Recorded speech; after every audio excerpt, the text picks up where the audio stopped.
मैं हूं ज्योतिषविद पंडित दीपक दुबे और आप देख रहे हैं marvastudios.tv का खास कार्यक्रम भविष्यवाणी। क्या क्या होगा इस सप्ताह में खास आपके लिए, यह जानेंगे हम इस कार्यक्रम के दौरान।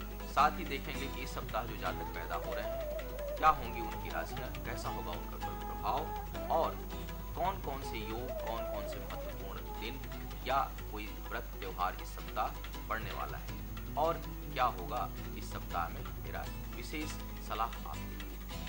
तो शुरू करते हैं राशियों से। मेष राशि। मेष राशि के जो जातक हैं उनके लिए यह सप्ताह स्वास्थ्य संबंधी सतर्कता बरतने के लिए अत्यंत आवश्यक है। स्वास्थ्य संबंधी समस्या हो सकती है, अतः सावधानी बरतें। कोई विशेष आवश्यक ना हो तो यात्रा से बचें। वृषभ राशि के जो जातक हैं उनके लिए यह सप्ताह प्रेम संबंधों के लिए बहुत बेहतर है। कोई नया संबंध बन सकता है या वर्तमान में प्रेम संबंधों में प्रगाढ़ता आएगी। कार्य व्यापार में भी सफलता का योग बनता है। मिथुन राशि के जातक झगड़े झंझट से दूर रहें। किसी भी प्रकार का वाद विवाद अगर पैदा भी हो तो कोशिश करें कि आप उससे दूरी बनाए रखें। किसी को कर्ज इस सप्ताह बिल्कुल ना दें, अन्यथा मिलने की बिल्कुल संभावना नहीं होगी। कर्क राशि के जातकों के लिए बहुत ही बेहतर सप्ताह है।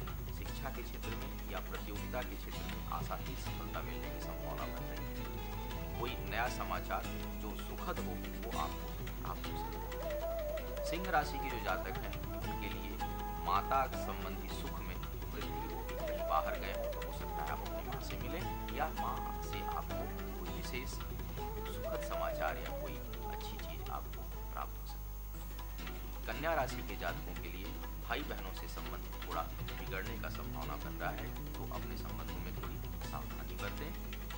यात्रा के लिए विशेष समय है, कोई लाभकारी यात्रा आप कर सकते हैं। इस सप्ताह प्रेम संबंध के लिए भी बेहतर सप्ताह साबित होगा। तुला राशि के जो जातक हैं उनको वाहन सावधानी से चलाना है, अन्यथा कहीं घटना दुर्घटना का योग बन रहा है, तो स्पीड थोड़ा नियंत्रण में करके गाड़ियां चलाएं। साथ ही शिक्षा के क्षेत्र में सफलता मिलेगी। यात्रा भी कोई शुभकारी हो सकती है। वृश्चिक राशि के जो जातक हैं उनको कोर्ट कचहरी का कोई मामला पैदा हो सकता है, अतः सावधानी बरतने की आवश्यकता है। जुबान पर और क्रोध पर पूरा नियंत्रण रखना है आपको इस सप्ताह, अन्यथा कोई हानि हो सकती है। धनी राशि के जो जातक हैं उनके लिए यह सप्ताह विशेष समाचार लेकर आने वाला है। किसी प्रतियोगिता के क्षेत्र में है या कंपटीशन में है या किसी कॉन्ट्रैक्ट में है, तो वहां आपको बेहतर सफलता मिलेगी। बाहरी संबंधों से बहुत सहयोग मिलने का योग बनता है। मकर राशि के जातक हैं उनके लिए यह सप्ताह थोड़ा सा सावधानी, प्रथम हिस्से में और द्वितीय हिस्से में आपको बहुत लाभ होगा। थोड़ा प्रथम सप्ताह में कोई भी आवश्यक कार्य हो, कहीं जाने की सोच रहे हैं तो उसको टाल दें तो अच्छा होगा। कुंभ राशि के जातकों के लिए यात्रा सुखदायी होगी। पानी से बचें और माता के स्वास्थ्य का थोड़ा और मीन राशि, इसके जो जातक हैं उनके लिए तो ये सप्ताह विशेष कुछ करने वाला है। भाई अगर आप किसी यात्रा में जाने को सोच रहे हैं तो आप जाइए, कोई अच्छी चीज आपकी वहाँ इंतजार है। ये रहा इस सप्ताह का राशिफल और अब हम आगे बताएंगे क्या होगा इस सप्ताह में महत्वपूर्ण योग और कौन कौन से। आइए देखते हैं कौन कौन सी राशियां होंगी इस सप्ताह जो जातक पैदा हो रहे हैं। 26 मई से जो जातक पैदा होंगे उनकी राशि होगी मेष, उसके बाद दूसरी वृषभ, मिथुन और 1 जून यानी रविवार को जो जातक पैदा होगा दोपहर के बाद उसकी राशि होगी कर्क।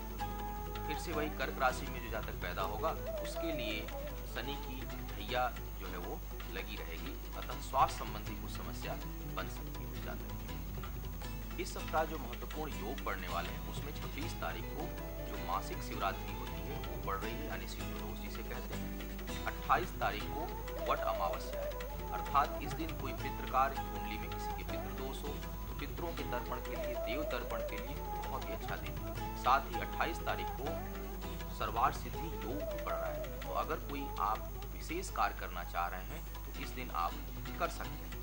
28 तारीख को वट अमावस्या पड़ रही है, तो उस दिन पितृ श्राद्ध कुंडली में अगर आपके पितृदोष है या देव तर्पण करना है तो उसके लिए बेहतर दिन है। साथ ही कोई विशेष कार्य करने के लिए आप 28 तारीख को चुन सकते हैं, क्योंकि इस दिन सर्वार्थ सिद्धि योग भी पड़ रहा है। इसके अलावा 30 तारीख को चंद्र दर्शन बहुत लाभकारी है। चंद्रमा स्वास्थ्य और धन के प्रदाता है। तो अगर इन दोनों में से कोई भी समस्या आपके साथ है तो आप 30 मई को सायंकाल चंद्रमा के लिए हवन या चंद्रमा संबंधी दान या चंद्रमा के मंत्रों का जप करें, बहुत लाभकारी है। और चलते चलते आइए जानते हैं कुछ विशेष टिप्स। यदि आपका घर का जो दरवाजा है वो दक्षिण की तरफ हो ही गया है, यानी अब आप उसे परिवर्तित नहीं कर सकते, और घर में किसी का स्वास्थ्य लगातार खराब रह रहा है, तो आप अपने दरवाजे यानी जो बाहर निकलने का दरवाजा है उसकी दाहिनी तरफ भरा हुआ घड़ा रखा करें। आपका एक तो वास्तु दोष दूर करेगा, दूसरे जो भी घर में सदस्य बीमार रह रहा है, विशेष करके महिलाएं, क्योंकि अगर दक्षिण का दरवाजा खराब है तो महिलाओं के स्वास्थ्य में बहुत प्रॉब्लम आती है, तो उसमें आपको लाभ है। और यदि आपकी कोई समस्या है, कोई सलाह लेना चाहते हैं, तो आप मुझे फोन कर सकते हैं 8800266669 पर। और हम अब आपसे इजाज़त लेते हैं। यह सप्ताह मंगलकारी हो, शुभ हो और उत्थानकारक हो, इन्हीं शुभकामनाओं के साथ नमस्कार।